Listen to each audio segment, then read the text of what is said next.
The fluorescent lights of the subway car flickered like dying stars. Maya pressed her forehead against the cool metal pole, her feet screaming in protest after 14 hours split between the morning diner shift and the evening hotel cleaning rotation. The third job, the weekend bakery gig, waited for her tomorrow at 4 a.m. 43 dollars in tips tonight, barely enough to cover the late rent notice tucked in her apron pocket. Her vision blurred at the edges, exhaustion pulling at her bones like gravity had suddenly doubled. The subway lurched around a corner. Maya's grip on the pole loosened. "Just for a second," she told herself. "Just close your eyes for 1 second." The train swayed. Her knees buckled, and instead of catching herself on the pole, she fell backward into what should have been empty space. But it wasn't empty. She landed on something solid, warm, definitely not a subway seat. Oh, God. Maya's eyes flew open. She'd collapsed directly into someone's lap. A man's lap. Horror flooded through her exhaustion as she tried to scramble up, her hands bracing against what felt like a very expensive coat. "I'm so sorry I didn't," she started, but a hand settled gently on her shoulder, firm, unyielding. "Stay." The voice was quiet, barely audible over the subway's rattle, but it wrapped around her like silk and steel. She froze. Something in that single word made her body obey before her mind could protest. The hand on her shoulder wasn't grabbing or groping. It was steadying, almost protective, as if he thought she might fall again if he let go. Maya's heart hammered against her ribs. She tried to turn to see who she'd collapsed on, but her body was too tired to cooperate. The exhaustion that had been threatening to drown her all day finally crashed over her in a wave. "I should," she mumbled. "You need to rest," the voice said again. It was closer now, as if he'd leaned down slightly. His breath didn't touch her neck, but she felt the presence of him, solid and strangely safe behind her. "You're going to hurt yourself." "I'm fine," Maya lied even as her eyelids drooped. "Just tired. I have another shift in." "When?" 6 hours. The silence that followed felt heavy with something she couldn't name. Then quieter than before. "Sleep. I'll wake you at your stop." That should have terrified her. A strange man on the subway at midnight telling her to sleep in his lap should have sent every alarm bell in her head screaming. But Maya was so far past tired that fear felt like a luxury she couldn't afford. And there was something about his voice. It didn't sound threatening. It sounded sad, maybe even lonely, like he understood what it felt like to be bone-tired in a city that never stopped moving. Her eyes closed. "Just for a minute," she bargained with herself. "Then I'll get up and apologize properly." But the warmth beneath her, the steady presence at her back, and the gentle weight of that hand on her shoulder felt safer than her own apartment ever had. The subway rocked her like a cradle. Maya's last conscious thought was that he smelled like night rain and old libraries, like something that didn't quite belong in the fluorescent, mundane world of the midnight train. Then sleep pulled her under. She didn't see the way every passenger in the car had gone perfectly still. Didn't notice how they'd all found sudden, urgent reasons to stare at their phones or out the windows. Anything to avoid looking directly at the man whose lap she'd collapsed into. Didn't catch the mix of fear and desperate curiosity in their eyes, because even if Maya didn't recognize him, they did. King Matthias Blackwell, vampire sovereign of the Eastern Territories, one of the 7 lords who'd ruled the night for 3 centuries, sitting on the midnight subway in a black wool coat, looking almost human, except for the absolute stillness of his posture and the way shadows seemed to pull around him, even under the fluorescent lights. He never took the subway, never moved through the human world without guards and protocol and careful distance. But tonight, for reasons he hadn't shared with anyone, he dismissed his security and walked among the mortals like a ghost, haunting his own kingdom. And now, this exhausted human woman had fallen asleep in his lap. Matthias looked down at her. Really looked. Dark circles bruised the skin under her eyes. Her hands resting limply in her lap were rough with work, nails bitten short. The name tag pinned crookedly to her waitress uniform read Maya in fading letters. She smelled like coffee and cleaning chemicals, and the particular desperation of someone working themselves to death just to survive. Something in his chest, something he'd thought had turned to stone decades ago, cracked. When was the last time anyone had touched him without fear, without calculation or agenda. This woman had collapsed into his arms by pure accident, too exhausted to even register who or what he was. And now she was sleeping, trusting him completely in her vulnerability. Not because she knew him, but because her body had simply given up caring about danger. The subway slowed for the next stop. Matthias felt her stir slightly, a small sound of distress escaping her throat as the change in motion threatened to wake her. His hand, still on her shoulder, tightened fractionally. "Stay," he murmured again, and she settled immediately, sinking deeper into sleep. He told himself he was being practical. If she woke and realized where she was, the shock might cause a scene. Better to let her rest until her stop, wherever that was. But the truth sat heavier in his chest. For 3 months since his daughter Sarah had stopped speaking, he'd been searching for something. Someone. A human with the gift of true sight. Someone who could see beyond the surface of things into the emotional truth beneath. His seers had tracked reports across the city. Humans with synesthesia. With the rare ability to perceive emotions as colors, sounds, as tangible sensory experiences. Only 1 in 10,000 had the gift. Only 1 in a million had it strong enough to help his daughter. And as Maya slept against him, Matthias saw it. The faint shimmer of color that clung to her skin like morning dew.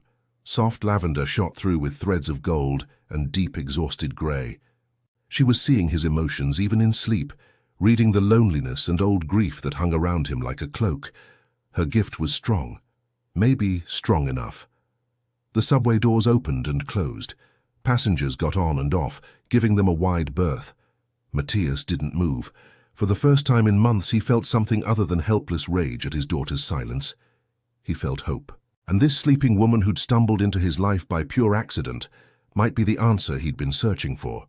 If she agreed to help, if he could convince her to enter his world, if she survived what he was about to ask of her.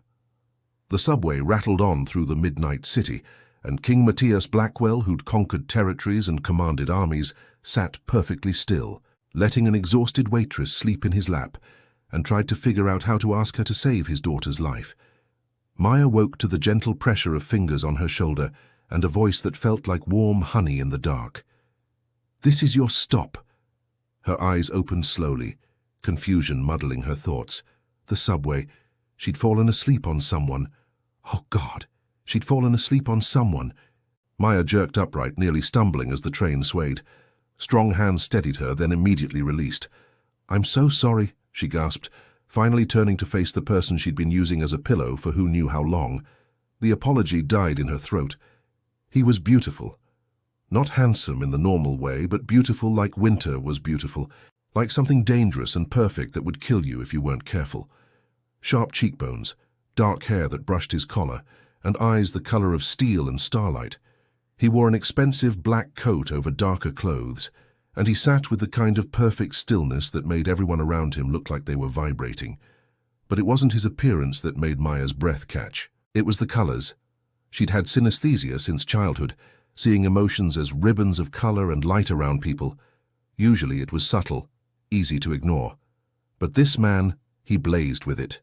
Deep midnight blue threaded with silver, loneliness so profound it looked like the space between stars, and underneath a thin, desperate thread of gold. Hope, she realized. He's hoping for something. "Don't apologize," he said quietly. His voice matched his colors, beautiful and sad. "You needed rest." The train doors opened. "This is your stop," he repeated, "unless I was wrong about the address." Maya's fuzzy brain tried to process that. "How do you know where Your name tag," he said, nodding toward her uniform. "I saw the street name written on the back in permanent marker. People do that when they're worried about losing things." She glanced down. Someone at the diner had written her address on the inside of her name tag months ago, back when she'd first started and kept forgetting to take it home. "Right," she said, still feeling off balance. "Thank you for letting me sleep, for keeping me safe."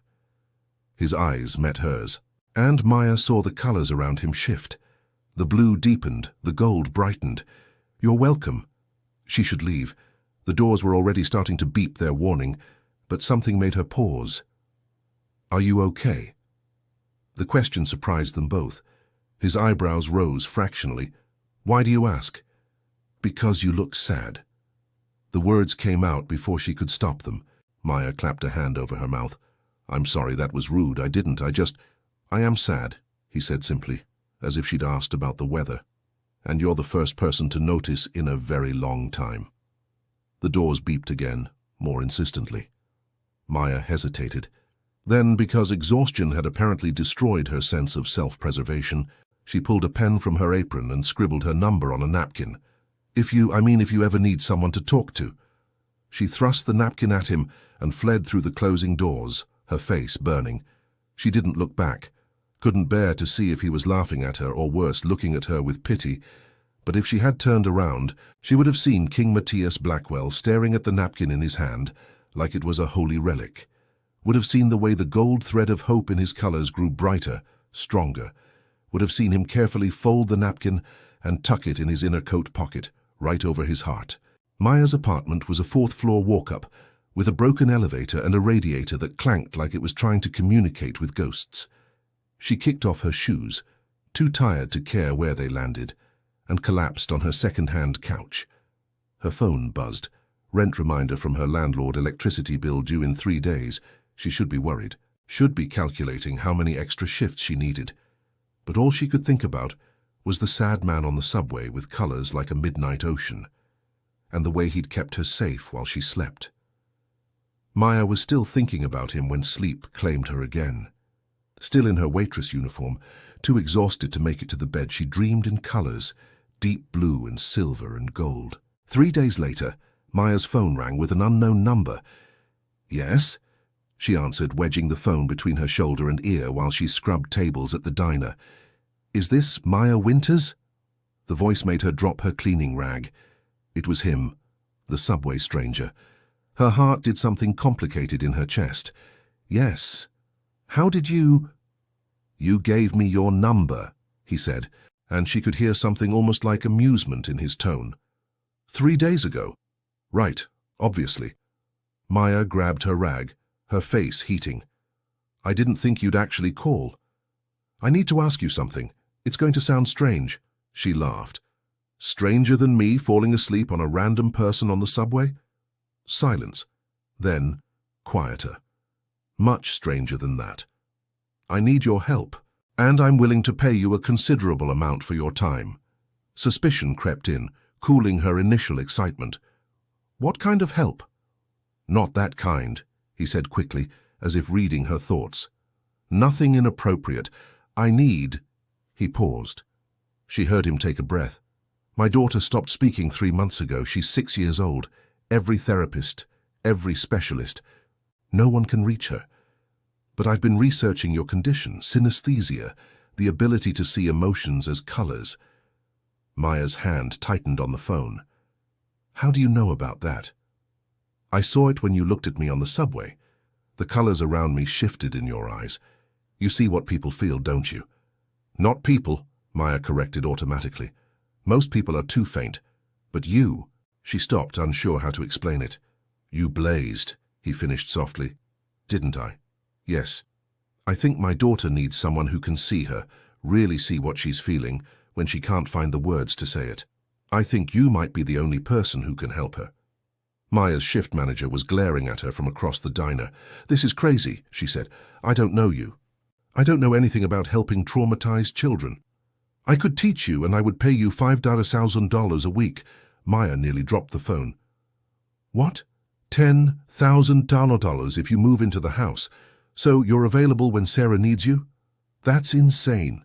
"Yes," he agreed. "It probably is. Will you consider it anyway?" She should say no, should hang up and block the number, and forget about mysterious sad men on subways who offered impossible amounts of money.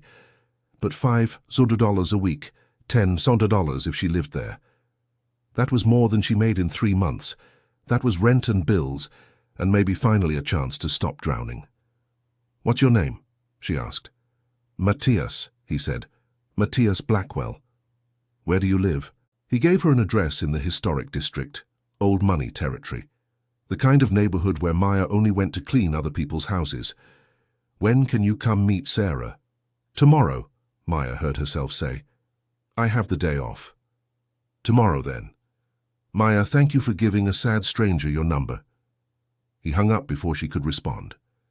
Maya stared at her phone, at the address she'd scribbled on her order pad, and wondered what she'd just agreed to. The colors around her own reflection in the diner window swirled with fear and excitement and desperate, fragile hope. Tomorrow she'd meet a little girl who couldn't speak. Tomorrow she'd step into a world that probably didn't want people like her. Tomorrow her life would change. She just didn't realize how much. The Blackwell house wasn't a house. It was a mansion that looked like it had been transplanted from a Gothic novel, all dark stone and tall windows and iron gates that probably cost more than Maya's entire apartment building. She stood outside those gates at exactly 2:00 as instructed, wearing her only nice dress and fighting the urge to run. A woman appeared at the gate so suddenly that Maya jumped. Pale skin, dark suit, eyes that assessed Maya in one swift, cold glance. "You're the synesthete," not a question. Maya nodded. The woman unlocked the gate with a key that looked like it belonged in a museum. "I'm Helena, head of household staff. His Majesty is waiting in the east parlor." His Majesty. Maya followed Helena up a stone path, lined with roses that bloomed despite it being late October. "What kind of—" She stopped. Helena had paused at the front door, her expression carefully neutral. "Mr. Blackwell prefers certain formalities. You'll understand soon enough." The inside of the house was beautiful in a way that made Maya feel like she was trespassing. Marble floors, oil paintings in heavy frames, a chandelier that scattered light like diamonds. Everything whispered old money and older secrets. Helena led her through a hallway that seemed to stretch forever, finally stopping at a door carved with intricate patterns. "Wait here." She knocked twice and disappeared inside. Maya waited, her heart hammering. Through the door she heard low voices. Helena's clipped tones and then his voice. Matthias, deeper than she remembered. "Show her in." The door opened. Maya stepped through and stopped breathing. The parlor was full of people, at least a dozen, all dressed formally, all turning to stare at her with expressions ranging from curiosity to outright hostility. But Maya barely saw them because the colors— oh God, the colors! Every person in the room blazed with emotion so bright it was like staring into the sun. Reds and golds and dark purples, jealousy and suspicion and fear, all swirling together in a storm that made her eyes water. She'd never seen so many people with such strong colors before. "What are they?" Matthias was there suddenly, his hand on her elbow, steadying her. He must have crossed the room in an instant. "Maya, look at me." She did.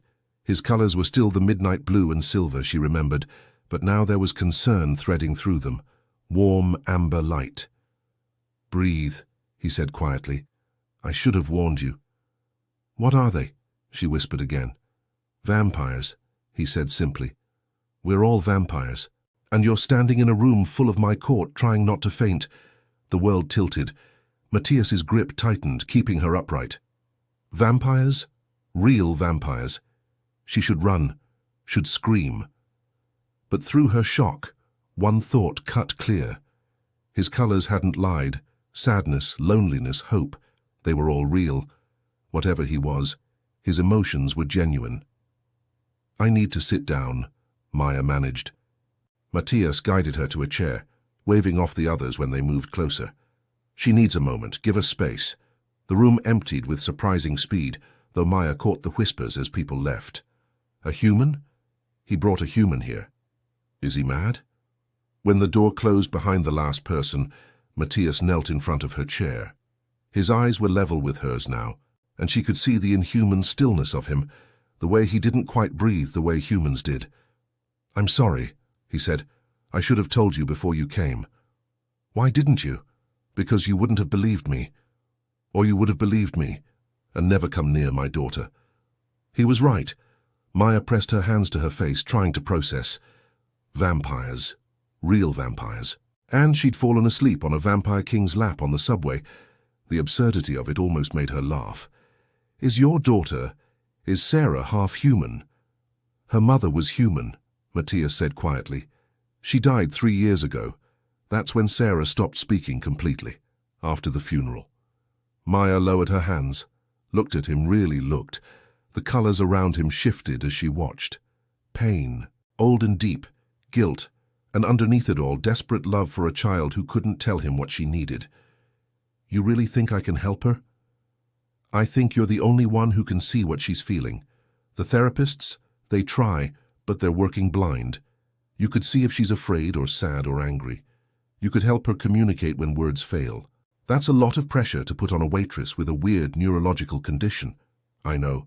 His hand moved, almost touched hers, then stopped. "I'm asking anyway because I'm out of options, and my daughter is disappearing into silence, and I would give anything, risk anything to bring her back." The gold in his colors flared. True desperation, true love. Maya took a breath. "If I do this, if I try, there are rules. I'm not," she gestured vaguely, "I'm not interested in the vampire thing, in being food or a pet or whatever." "You're a person," Matthias said firmly. "You'll be treated as such. Anyone who suggests otherwise will answer to me." "And the money? $5,000 a week if you commute, $10,000 if you live here, paid regardless of results. You're not obligated to stay if it doesn't work." She should still say no, should walk out and forget any of this happened. But $10,000 a week, and a little girl who needed help, and a father whose colors showed nothing but genuine love and desperation. "I want to meet her first," Maya said. "Before I decide anything, I want to meet Sarah." Relief flooded Matthias's face, turning his colors momentarily bright. "Of course, she's in her playroom. Follow me." He stood, offering his hand. Maya took it. His skin was cool, but not cold, solid, real. He led her back through the hallways, up a grand staircase, down another corridor lined with portraits of severe-looking people who all shared Matthias's sharp features. The playroom was at the end of the hall, behind a door painted soft blue. Matthias knocked gently. "Sarah, there's someone I'd like you to meet." No answer. He opened the door. The playroom was large and bright, full of toys that looked expensive and barely touched. And in the corner, curled up in a window seat with a book, was the smallest child Maya had ever seen. Sarah Blackwell was tiny for 6, with her father's dark hair and eyes that were too old for her face. She wore a purple dress and white tights, and she didn't look up when they entered. But Maya saw her colors. "Oh." The words slipped out before she could stop it, because Sarah's colors were like nothing Maya had ever seen. They shifted constantly, swirling through the spectrum so fast it was dizzying. Fear and confusion and grief and anger and love all tangled together in a knot so complex, Maya couldn't tell where one emotion ended and another began. This child was drowning in feelings she couldn't express. "Sarah," Matthias said softly, "this is Maya. She's going to visit with us for a while." The girl still didn't look up, but her colors spiked red. Fear. Maya knelt slowly, keeping distance between them. She pulled a pen and paper from her purse, the same pen she'd used to write her number on a napkin. "Can you see colors around people?" She wrote it large, clear, held it up. Sarah's head lifted just slightly. Maya wrote again. "I can. I see them around you right now. You're feeling a lot of things all at once." Sarah's eyes met hers for the first time. They were dark and deep and full of question. Maya smiled, wrote one more line. "I see you, all of you, and I'm going to help you show your dad what you need." The colors around Sarah shifted. The red faded. Soft blue appeared, hesitant and fragile. Hope. The little girl uncurled from the window seat, took 3 careful steps forward, and placed her small hand in Maya's palm. Behind them, Matthias made a sound. When Maya looked back, his colors were blazing gold, so bright it hurt to see. It was the first time Sarah had touched anyone voluntarily in 3 months. Maya moved into the Blackwell mansion on a rainy Tuesday with 1 suitcase and a growing sense of unreality. Helena showed her to a bedroom that was bigger than her entire apartment. Private bathroom, walk-in closet, windows overlooking gardens that probably required a full-time staff to maintain. "This is too much," Maya said, staring at the 4-poster bed with its silk canopy. "It's what we have available." Helena's tone suggested the discussion was over. "Dinner is at 7. His Majesty and Miss Sarah dine in the small dining room. You're expected to join them." It wasn't a request. The small dining room could have fit 50 people comfortably. Matthias sat at one end of a table long enough to play tennis on. Sarah beside him in a chair with a cushion to boost her height. They'd left a place setting directly across from Sarah for Maya. "Thank you for joining us," Matthias said as a servant pulled out her chair. He wore a dark suit that probably cost more than her car. "Sarah needs routine. Meals together are important." Sarah watched Maya with those two old eyes, her colors a careful neutral blue, testing, waiting to see if Maya would stay. Maya sat. A plate appeared in front of her.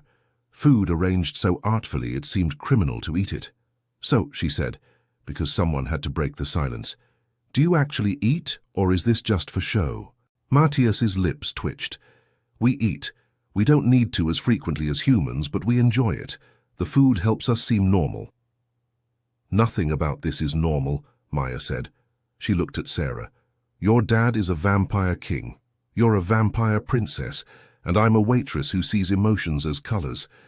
We're probably the least normal family dinner in the city." Sarah's colors sparked. A flash of gold. Amusement. The little girl's mouth curved just slightly. Not quite a smile, but close. It was enough. Over the next week, Maya learned the rules of living in a vampire house. Don't go into the West Wing after dark. Don't ask questions about the locked basement. Don't be surprised when people appear and disappear with supernatural speed. And most importantly, don't mention blood. "They fed from donors who came willingly," Matthias explained. "Compensated handsomely, carefully screened, nothing like the myths." Maya tried not to think about it too hard. She focused on Sarah instead. Every day she sat with the little girl in the playroom. She brought colored pencils and paper, and together they drew feelings. Red for angry, blue for sad, yellow for happy, green for scared. Slowly, painstakingly, Sarah began to communicate. She drew a picture of a woman with golden hair, pointed to herself, then the woman, then drew a big black scribble over the woman's face. "Your mom," Maya said gently. "You miss your mom?" Sarah nodded, drew more. The woman lying down, flowers around her, people in black, herself, standing far away, alone, surrounded by dark blue and grey. "I felt alone at the funeral," Maya translated, "like no one saw how sad you were." Another nod. More tears. Maya pulled the child into her arms. Sarah stiffened, then slowly, carefully, relaxed. Her colors shifted from dark blue to soft purple. Comfort. Being held. "I see you," Maya whispered. "I see how much it hurts." That evening, Maya showed Matthias the drawings. He stared at them for a long time, his colors cycling through pain and guilt and grief. "I didn't know," he said finally. "At the funeral, she seemed so calm. I thought she was handling it better than I was." "She was 6, Maya said gently. "She didn't know how to show you what she felt, so she stopped showing anything at all." His hands clenched on the table. "I failed her. You didn't know. You were grieving, too. I should have seen. You're seeing now." Maya touched his hand briefly. "That's what matters. She's starting to communicate. It's slow, but we're making progress." "What does she need from me?" "Be there," Maya said, "not just physically, emotionally. Show her what you feel. She needs to know it's safe to have big emotions." Over the following weeks, Maya watched Matthias transform. He started sitting on the floor with Sarah during their color sessions, started drawing his own feelings. Black for grief, red for frustration, gold for love. So much love. Sarah watched her father draw himself as a dark figure surrounded by storms, and her small hand reached out to add a yellow sun to his picture. "You make me happy too," he signed. He'd been learning sign language just in case Sarah preferred hands to pictures. She touched his drawing, then drew herself. Added the same yellow sun. "We're both sad," Maya translated, "but we make each other happy too." Matthias picked up his daughter and held her like she might disappear. His colors were so bright Maya had to look away. "Thank you," he said to Maya over Sarah's head. "Thank you for giving her back to me. I didn't do anything. You saw her." He met her eyes. "That's everything." But their peaceful progress shattered on a cold November night. Maya woke to screaming. She ran down the hallway in her pajamas, following the sound to Sarah's room. The little girl was sitting up in bed, shrieking without words. Her colors a violent tornado of red and black and sickly green. Terror. Matthias was already there, trying to calm her, but his touch only made her scream louder. "She's afraid of you," Maya realized, seeing the colors spike when he reached for her. Something scared her, and now she's afraid. Matthias stepped back, anguish clear on his face. Maya approached the bed slowly. "Sarah, sweetie, I'm here. Can you show me what's wrong?" The screaming cut off. Sarah launched herself at Maya, small arms wrapping tight around her neck. Maya held her, feeling the child's heart race like a trapped bird. "What frightened you?" But Sarah was looking past Maya at the window. Maya turned, saw nothing, just darkness and rain. Then a flash of lightning illuminated a face pressed against the glass. Pale fangs bared, eyes glowing red. Maya's scream joined Sarah's. Matthias moved faster than thought. He was at the window, wrenching it open, disappearing into the night. Sounds of a struggle outside. Crashes. An inhuman shriek cut short. Then silence. Maya held Sarah tighter, both of them shaking. "Don't look," she whispered. "Don't look outside." Matthias returned through the window, rain dripping from his hair. There was blood on his collar. His colors were pure rage, red and black and violent. "Gone," he said. "They won't come back." "Who?" Maya demanded. "What was that?" He looked at Sarah, then Maya. Not here, not in front of her. But later, after Sarah finally fell asleep between them on her bed and the sun started rising, Matthias told Maya the truth. "There are vampires who don't follow my rules, who think humans are prey, not people. They don't like that I've brought you here, that I'm treating you as family. They want to make a statement by hurting Sarah, by hurting you." His colors went dark. "I won't let them. I'm doubling security. You'll have guards." But Maya was already shaking her head. "I can't. If staying here puts Sarah in danger, you being here keeps her alive," Matthias said fiercely. "You've brought her back from the edge. If you leave now, she'll break, and I will break. Please." His hand found hers in the dim light. "Please don't go." Maya looked at Sarah, sleeping peacefully now, her colors finally calm, looked at Matthias, whose colors showed nothing but desperate sincerity. She thought about walking away, going back to her safe, small life, but these people needed her, and somewhere along the way she'd started needing them too. "Okay," she said, "I'll stay, but you teach me how to defend myself. If someone comes for me, I'm not going down easy." Matthias's expression shifted, respect mixing with his relief. "Done, and Maya, I'll keep you safe, I promise." His colors blazed with gold. Truth. She believed him. Outside, dawn broke over the mansion. Inside, a makeshift family held together by colors and trust and desperate love made plans to face the dark. Training to defend yourself against vampires, Maya discovered, was significantly harder than training to defend yourself against humans, especially when your instructor could move faster than you could blink and had supernatural strength. "Again," Matthias said, as Maya picked herself up from the training mat for the 10th time that morning. She grabbed the wooden stake he'd given her. It felt ridiculous in her hand. "This won't work. You're too fast.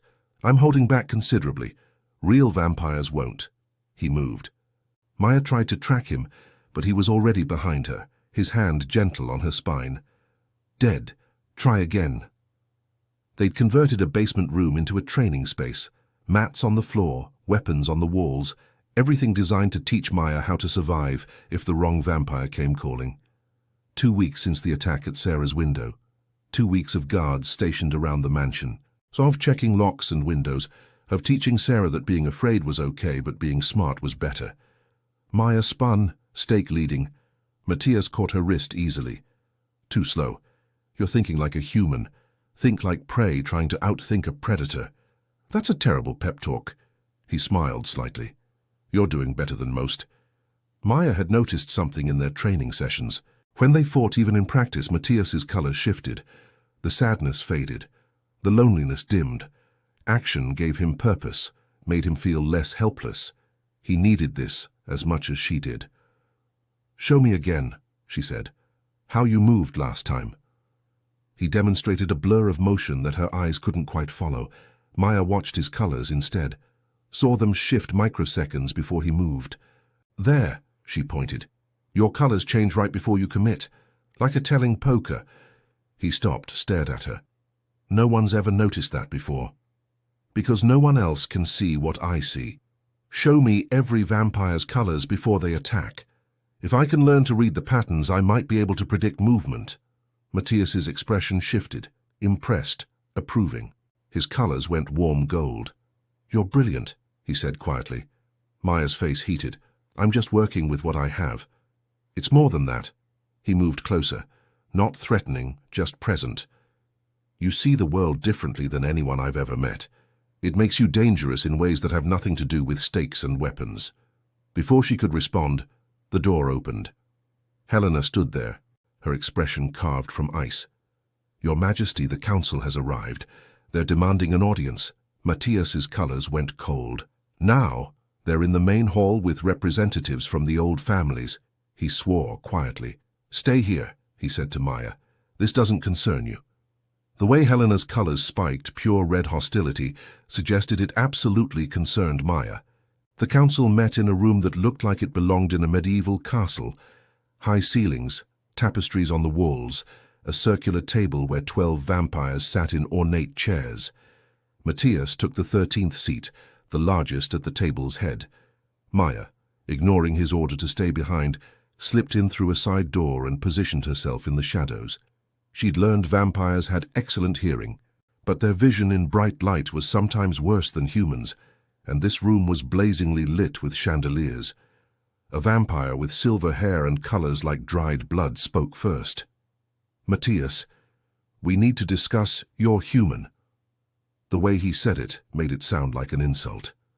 "Lady Margaret," Matthias said coldly, "if you have concerns, state them plainly.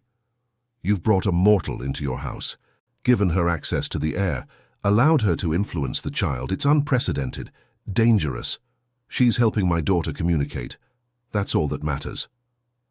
Another vampire, younger, with colors that swirled between purple envy and green ambition. "It sends a message that humans are equals, that they belong in our world. They don't." "My world," Matthias said softly, dangerously. "And in my world, anyone who helps my daughter is welcome." The room erupted, voices talking over each other, accusations flying. "Humans are food, not family. You're making us look weak. The old laws forbid this." Maya watched the colors in the room spiral into chaos. Anger, fear, hatred, all directed at Matthias, at her. Then she saw it. In the corner, a vampire she didn't recognize. His colors were wrong. Not the emotional palette she usually saw, but something else, something magical. Dark purple threaded with sickly green. And those colors were reaching toward Matthias like poisoned vines. Magic. Someone was using magic on him. Maya moved before thinking, stepped out of the shadows. "Excuse me." The room went silent. 12 vampires turned to stare at her. Matthias's expression flashed between anger and concern. "Maya, I told you to stay." "I know, but someone in this room is using magic." She pointed at the vampire in the corner. "Him, a dark spell aimed at you." The vampire's colors flared. Panic, guilt. He bolted for the door. Didn't make it 2 steps before Matthias was on him, moving with a violence Maya had never seen. The king slammed the vampire against the wall hard enough to crack stone. "What did you do?" the vampire thrashed. "Nothing. The girl is lying." Maya walked closer. She could see the magic more clearly now. Dark threads connecting this vampire to an object in his pocket, a talisman. Charm magic designed to cloud judgment, increased paranoia. She'd read about it in the books. Matthias reached into his pocket, pulled out a small stone etched with symbols. The moment it left the vampire's pocket, the dark colors in the room dissipated. The council members blinked, looking confused. "What?" Lady Margaret started. "What just happened?" "You were spelled," Maya said, "all of you, to make you angrier, more suspicious. Someone wanted this meeting to end badly. The room exploded again, but this time directed at the vampire Matthias held. "Who gave you this?" Matthias demanded. "Who ordered you to spell my counsel?" The vampire stayed silent. Matthias's hand moved to his throat. "Talk, or I demonstrate why challenging a king is unwise." The vampire's colors broke, fear overriding loyalty. "The purists, they hired me, said you needed to be removed, that the human was making you weak." Matthias threw him toward the guards who'd appeared at the door. "Dungeon, we'll continue this conversation later." As they dragged the vampire away, Matthias turned to the council. His colors were pure authority now, gold and deep blue. Absolute command. "Let me be very clear. Maya Winters is under my protection. She is helping my daughter. Anyone who threatens her threatens Sarah, and anyone who threatens my child will answer to me personally. Is that understood?" The council nodded, subdued. Their colors showed respect, fear, understanding. "You saved them," Helena said quietly to Maya as the meeting dissolved. "That vampire's spell was subtle. Without you, they might have turned on Matthias, tried to remove him." "I just saw colors," Maya said. "Anyone with synesthesia could have." "No," Helena's expression was unreadable. "Anyone with synesthesia could see emotions. You see magic. That's different. That's rare." Before Maya could ask what that meant, Matthias was there. His hand found hers. "Thank you. You shouldn't have had to do that. I'm sorry you were exposed." "I'm not." Maya squeezed his fingers. "If I'm staying, I should know what we're up against." "We?" The word seemed to surprise him. His colors shifted, warming. "We," he agreed. "And what we're up against is a group called the Purists. Vampires who want to return to the old ways. Humans as cattle, not people. They've been quiet for decades. But my bringing you into the family has stirred them up. How many? Enough to be dangerous." He looked tired suddenly. "I can fight them, but it might get ugly." "Then teach me to fight uglier," Maya said. She pulled the wooden stake from her belt. "I'm not running, and I'm not letting them hurt Sarah." Matthias stared at her. Then slowly he smiled. It transformed his face, made him look younger, human almost. "You're extraordinary," he said. "Do you know that? I'm stubborn." "Same thing." He was still holding her hand. Maya became acutely aware of it, of the way his colors had gone soft gold and deep blue, peaceful for the first time since she'd met him, of the way he was looking at her like she'd hung the moon. "This is complicated," she said quietly. "Very," he agreed, but didn't let go. Sarah found them in the hallway 10 minutes later. She stopped, looked at their joined hands, and her colors went bright yellow. Happy. She signed something. Maya laughed. "What did she say?" Matthias asked. "She said—" Her voice surprised them both. It was quiet, rusty from disuse, but clear. Finally, Sarah had spoken. For the first time in months, she'd used her voice, and the word she chose said everything about what she saw happening between the two people she loved most. Sarah's voice returned like spring after a long winter, slowly, tentatively, but growing stronger each day. She started with single words. "Yes, no, thank you." Then phrases. "Can we draw? I'm hungry. I had a bad dream." Matthias cried the first time she said, "I love you, Daddy." His colors blazed so bright Maya had to look away. But voice or no voice, Sarah's favorite way to communicate was still through colors and pictures. She understood emotions better than words, felt them more deeply than most adults. Like Maya, she saw the world through a different lens, which was why she noticed the change in her father's colors before anyone else. "You like Maya?" She signed to Matthias one morning at breakfast, not just friend-like, love-like.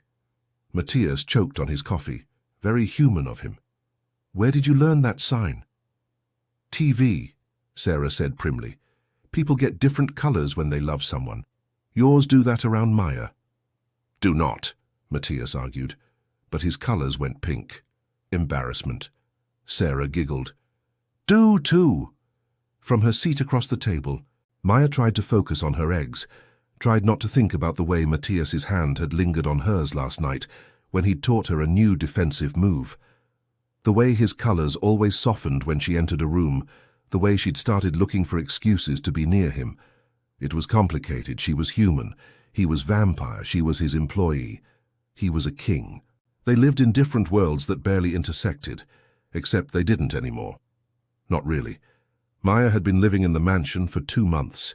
She'd learned the routines, the protocols, the careful dance of vampire politics. She'd made friends with some of the household staff, earned grudging respect from the council, and become something like a mother figure to Sarah. She belonged here in a way she'd never belonged anywhere. And Matthias looked at her like she'd saved his world, maybe because she had. Later that afternoon, Maya found him in his study, papers scattered across his desk, his colors frustrated gray and tired blue. "Working on purist intelligence," he explained. "They've gone quiet since the council incident. I don't trust it." Maybe they gave up. Vampires don't give up. They bide their time. His hand rubbed his face. "I need to find them before they try something else. Can I help?" He looked up, smiled slightly. "You already are. Just being here makes Sarah happy, which makes me less likely to declare war on everyone who annoys me." "That's a low bar," he laughed. "It really is." Maya moved closer, looked at the papers, lists of names, locations, reported sightings. All the intelligence pointed to the purists gathering somewhere in the city. "Planning something? You're worried they'll target Sarah again, or you?" Matthias set down his pen. "Come here." She did. He pulled her gently to stand between him and the desk, his hands resting on her waist. Light, careful, always careful with her. "I need to tell you something," he said. "What we're doing here, it's against tradition. Vampire kings don't typically form attachments to humans." "I know, but I don't care about tradition." His colors shifted, gold and deep blue and something new, something that looked like dawn breaking. "I care about you, and I think you might care about me too." Maya's heart did complicated things in her chest. "I do, but it's complicated." "It is," he finished. "I know. You're right. We should be sensible." Instead, he kissed her, gentle and careful, and nothing like the vampire myths suggested. His lips were cool but not cold. His hands cradled her face like she was precious, and his colors, they exploded like sunrise, golden pink and radiant blue, so bright and beautiful. Maya felt tears prick her eyes. When they broke apart, she was shaking. "That was overdue," Matthias said. His forehead rested against hers. "I've wanted to do that for weeks." "Me too," Maya admitted, "but this is insane. We're from different worlds." "Then we'll build a bridge," he said simply. "Sarah already has. We'll just follow her lead." The door burst open. Helena stood there, her colors pure alarm red. "Your Majesty, the purists, they're here." "How many?" Matthias was already moving, pulling Maya behind him. 20, maybe more, surrounding the house. "They're demanding you hand over the human and step down from the throne." Matthias's colors went cold. "Absolute zero, lockdown protocol." "Guards to Sarah. No one gets inside." He looked at Maya. "Go to her. Protect her. I'll handle this." "No," Maya said. She grabbed a weapon from the wall, a short silver blade. "You fight, I fight. Remember?" His expression flickered, then hardened. "Stay behind me." They met the purists in the main hall. 20 vampires, all in black, all with colors that swirled with hatred and fanatical conviction. Their leader stepped forward, a woman with white blonde hair and eyes like chips of ice. "Matthias Blackwell," she said, "you have violated the old laws, brought a human into our sacred spaces, corrupted the air with mortal weakness. Step down and deliver the human to us. We'll make her death quick." "Over my dead body," Matthias said quietly. "That can be arranged." She raised her hand. The purists attacked. Maya had never seen Matthias truly fight before. He'd held back in training, moved with restraint. But now, protecting his home and family, he was terrifying. A blur of movement and controlled violence, every strike precise, every motion efficient. He was a king who'd earned his throne through centuries of battle, and it showed. But 20 against 1, even for a vampire of his power, was too many. Maya saw him take a hit, then another. His colors flickered, pain threading through the gold. She moved without thinking, saw a purist coming at Matthias from behind, his colors showing killing intent. Maya's blade found the vampire's side. Silver burned on contact. He screamed, turning on her. Big mistake. Because Matthias heard his mate in danger, and something in him snapped. The king became a force of nature. He tore through the purists like they were paper, his movements too fast to follow, protecting Maya with a ferocity that made even his own guards step back. Within minutes it was over. Purists unconscious or fled. The hall destroyed but secure. Matthias stood in the center of it, breathing hard, blood on his clothes. His colors were wild, still caught in battle rage. Maya approached slowly. Matthias. He focused on her. The rage faded, replaced by concern. Are you hurt? Just scared. Maya touched his face. You were amazing, terrifying, but amazing. You stabbed a vampire. You could have been killed. So could you, that's why I stabbed him. He laughed, actually laughed, then pulled her close, holding tight. Don't ever do that again. Can't promise that. If they come for you, I'm fighting, even if I'm terrible at it. You're not terrible. You read his colors. Knew where he'd strike, saved my life. He pulled back to look at her. You saved me again. Making a habit of it, Maya said. Someone has to. They're going to keep coming, aren't they, the purists? Probably. Matthias's expression hardened. But I'm done being patient. Done letting them threaten my family. Tomorrow I call the full council. We end this. How? By changing the laws they hide behind. He looked determined, dangerous. If they want to kill me for protecting a human, fine. But first, I'm going to make it legal for any vampire to form bonds with any human they choose. Make you all equals under our law. Can you do that? I'm the king. I can do anything I want. He smiled, but it had teeth. The question is whether the council will support me or try to remove me. That sounds risky. Everything worth doing is. He kissed her forehead. But I'm not backing down. Not when I've finally found something worth fighting for. Sarah appeared at the top of the stairs, flanked by guards. Her eyes were huge, her colors swirling with fear and concern. But when she saw Maya and Matthias together, both alive and safe, her colors settled. Yellow. Happiness. You're okay, she said. Her voice still surprised Maya every time. We're okay, Matthias confirmed. Come here, little bird. Sarah ran down the stairs and threw herself at them. They caught her together, holding tight. A family forged in crisis and held together by love that didn't care about species or tradition. Tomorrow they'd face the council. Tomorrow they'd fight for the right to exist as they were. But tonight they had each other, and that was enough. The full council convened at dawn in the grand chamber, a space reserved for only the most critical vampire business. 70 representatives from every major family, territory, and faction, all gathered to hear their king propose something that hadn't been done in 500 years, a fundamental change to the old laws. Maya stood behind Matthias's throne, not because she had to, but because he'd asked her to. He wanted them to see her, see what he was fighting for.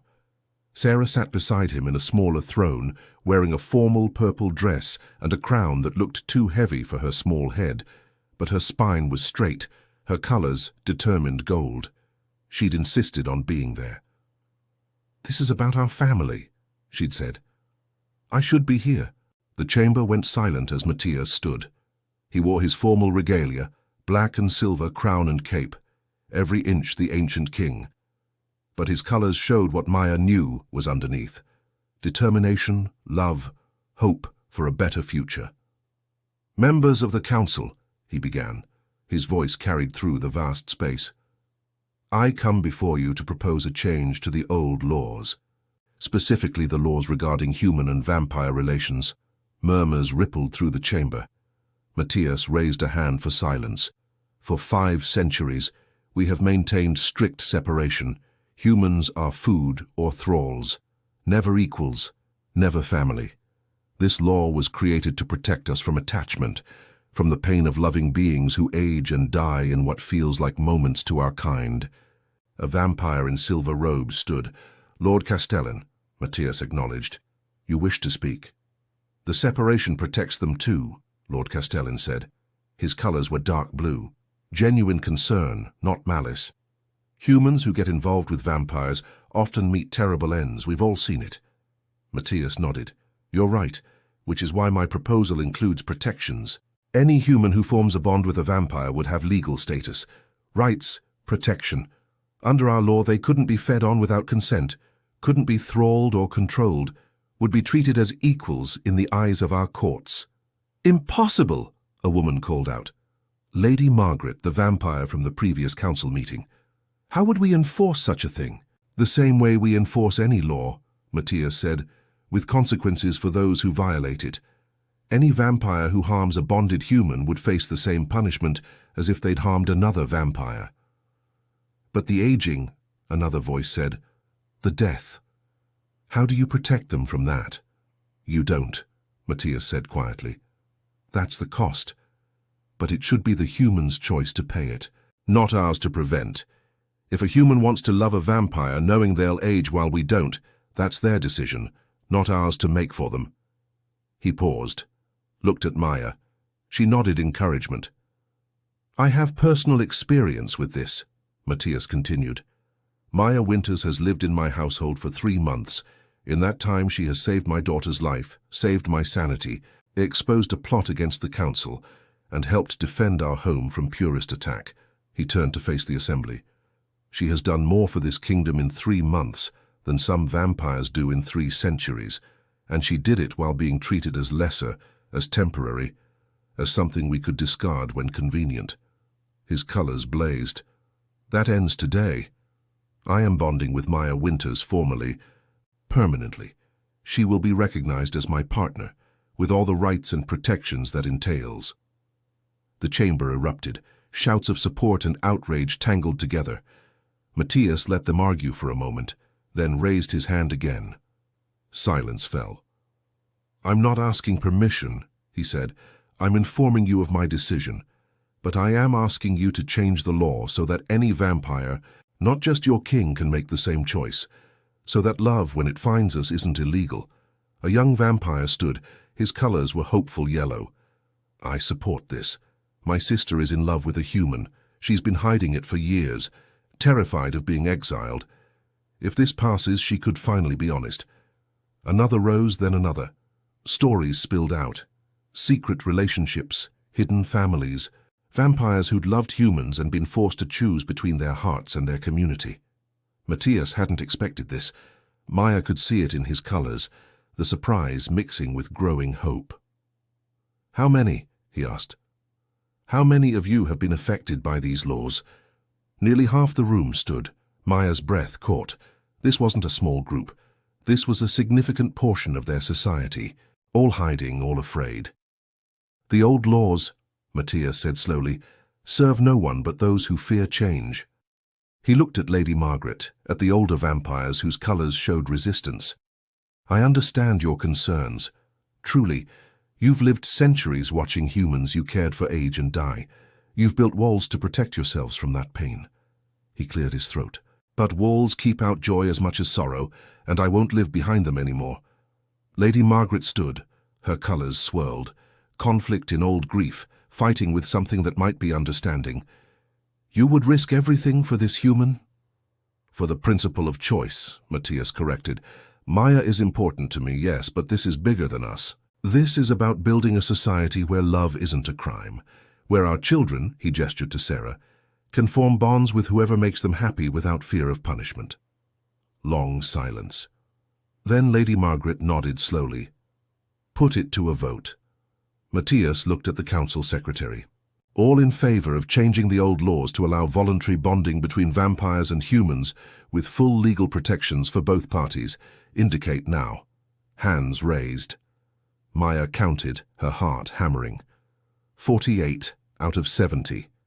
Not everyone, but a solid majority. Matthias's colors exploded gold.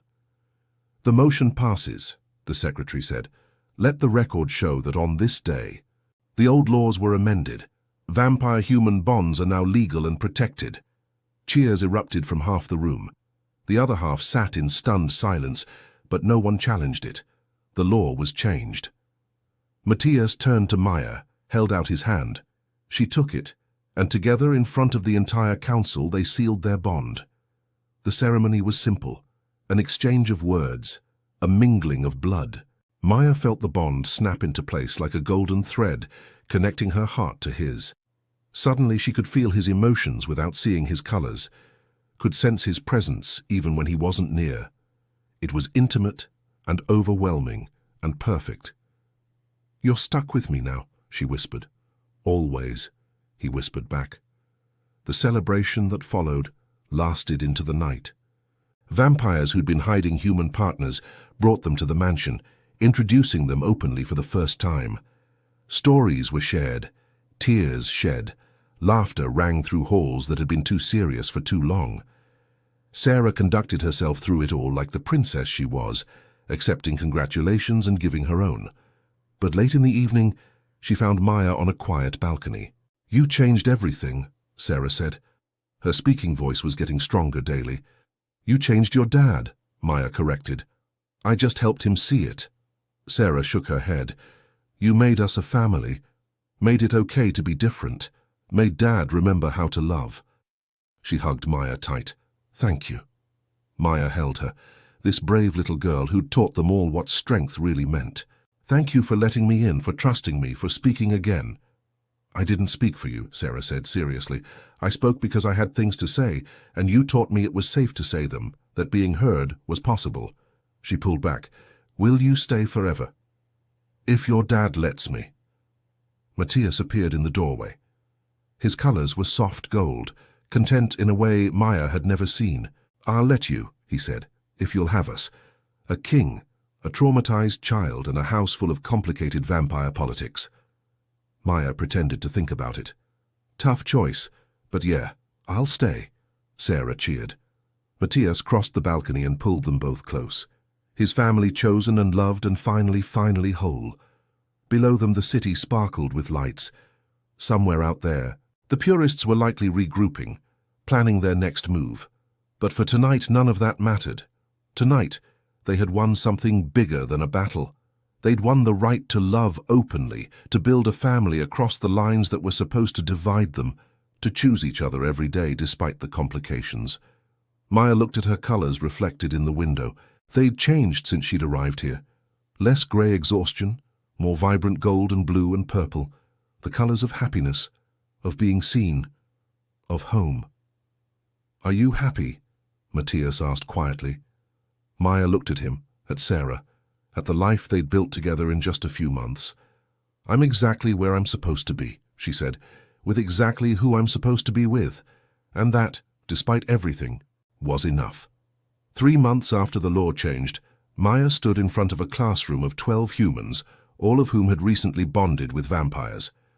Teaching people how to navigate their new lives had become her unofficial job, and she was surprisingly good at it.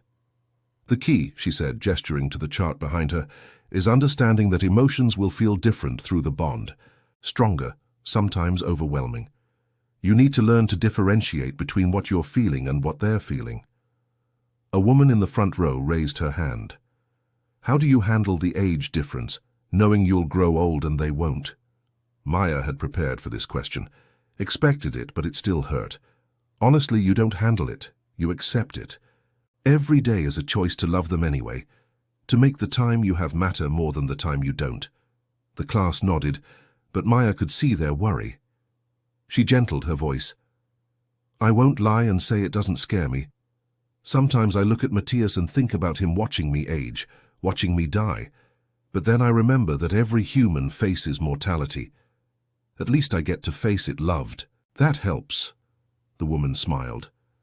"Thank you, that actually does help." After class, Matthias was waiting in the hallway. He'd started doing that, showing up to walk her home like they were normal people with normal relationships. "How was it?" he asked, falling into step beside her. "Good. Hard questions today. There usually are." He took her hand. Their bond hummed contentedly, 2 pieces of a puzzle clicking together. "Have you thought about my proposal?" Matthias had asked her to marry him last week, a vampire wedding, complete with blood oaths and ancient ceremonies that would bind them even deeper than the bond already did. Maya had asked for time to think, not because she didn't want to marry him, but because marriage meant facing the one thing she'd been avoiding, the age gap. "I've thought about it," she said carefully, and I have a counter-proposal." His eyebrows rose. "I'm listening. I'll marry you, but I want to become a vampire." Matthias stopped walking, stared at her. "Maya, it's the only thing that makes sense," she said. She'd practiced this speech. "If we're going to build a life together, I don't want it to end in 50 years. I want forever. The same forever you have." "Turning is dangerous," Matthias said. His colors were conflicted, gold hope fighting with dark blue fear, especially for adults. "There's a chance you won't survive the transformation. I know. I've read everything I could find. But I also know that if I stay human, I'll watch Sarah grow up and old, while her vampire family stays young. I'll become fragile while you're still strong. I'll die while you still have centuries ahead of you." She met his eyes. "I don't want that for any of us." "What if it changes you, makes you different? Then you'll help me figure out who I become. Same way I helped you figure out how to be a father again." His hand cupped her face. "You've thought this through completely." "Yes, I want forever with you, all of it. The good and the complicated and the centuries stretching ahead. I want to teach Sarah about colors and emotions for her whole life, not just a fraction of it. I want to grow with you, not away from you." Matthias's colors went supernova gold. "When?" "Whenever you're ready." "Now," he said. "If you're certain now. Because I've been terrified of asking you to turn since the day we bonded. Didn't want you to feel pressured. But God, Maya, I want forever with you too." They were married in a ceremony that blended vampire tradition with human elements. Sarah stood as Maya's maid of honor, wearing a dress that matched her stepmother's. The entire council attended, along with dozens of bonded couples who'd come out of hiding after the law changed. Matthias spoke his vows in the ancient vampire tongue, then translated for Maya's benefit. "I bind myself to you across all time. Your joys are my joys, your sorrows my sorrows. Until the stars burn out and the world ends, you are mine and I am yours." Maya's vows were simpler. "I choose you today and every day after, in this life and whatever comes next, forever."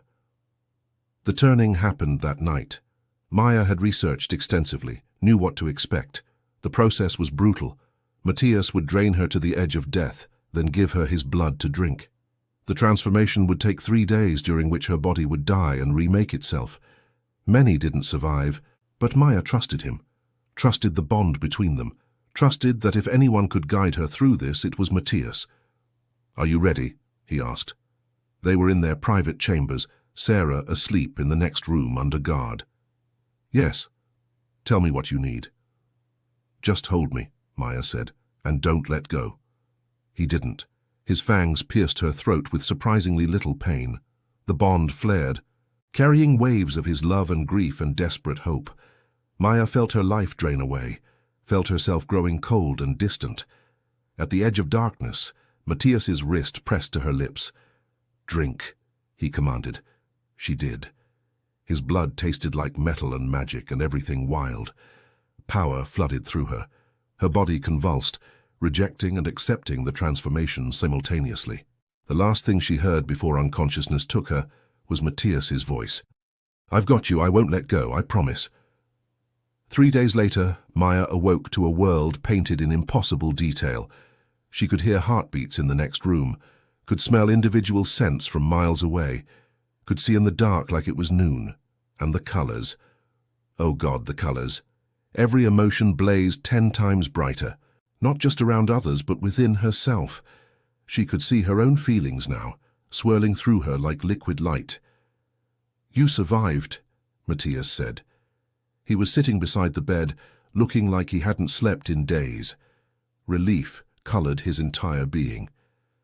"I survived," Maya confirmed. Her voice sounded different, clearer. "How do you feel?" "Strong, fast, hungry," he smiled. "That's normal. We'll teach you to control it. But first," he helped her stand, led her to a mirror. Maya barely recognized herself. Same face but sharper, more defined. Her eyes had changed color, shifting from brown to deep amber, and around her like a living thing, her colors swirled, golden blue and vibrant purple. All the emotions she'd spent her life seeing in others now visible in herself. "I'm beautiful," she said, surprised. "You were always beautiful," Matthias corrected. "Now you just see yourself the way I've always seen you." The door burst open. Sarah stood there, eyes huge. Then she launched herself at Maya. "You made it! You're okay!" Maya caught her easily. Her new vampire strength made Sarah feel light as air. "I'm okay, little bird. I'm not going anywhere. You promise?" "Forever," Maya said, looking at Matthias. At this family they'd built against all odds. "I promise, forever." The first year of Maya's vampire life was an adjustment. She had to learn to control her strength, her speed, her hunger. Had to navigate a world that suddenly seemed fragile around her. But she had Matthias to guide her. Had Sarah to keep her grounded. Had a community of bonded vampires and humans who understood what she was going through. She continued teaching, now with first-hand experience of both sides. Helped newly turned vampires understand their transformations. Counseled humans considering the change. Became a bridge between worlds in ways she'd never imagined. The purists tried one more attack, 6 months into her new life. But Maya was ready this time.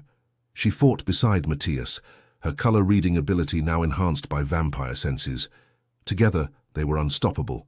The purists retreated and didn't return. Some threats, it seemed, knew when they were beaten. 5 years after Maya first fell asleep on a vampire king's lap, she stood in that same classroom teaching another group of bonded humans. But now she could tell them from experience. Yes, the transformation is hard. Yes, forever is scary. But love, real love, is worth every risk. A young woman raised her hand. "Do you regret it? Becoming a vampire?" Maya thought about it. Really thought about the humanity she'd left behind. The mortal life she'd never have. Then she thought about Sarah, now 11 and flourishing. About Matthias, her partner in every sense. About the family and community they'd built. About waking up every morning knowing she had centuries to love them all. "No," she said simply. "Not even for a second." That evening, she found Matthias and Sarah in the garden. They'd planted roses together, creating a memorial for Sarah's mother. The garden had become a place of peace for all of them. "How was class?" Matthias asked as Maya settled beside him on the bench. "Good," she said. "Someone asked if I regretted the transformation." His colors flickered with old worry. "You said that I'd choose you again every time. Every version of this story." She leaned against him, Sarah curled up on her other side. Around them the roses bloomed. The city hummed with life, and 3 people who should never have become a family sat together in perfect peace, watching the sunset paint the sky in colors that Maya could finally see in all their glory. "Do you think we'll be okay?" Sarah asked. "Long term?" Maya and Matthias exchanged glances. "We're already okay," Matthias said. "We're more than okay, we're extraordinary."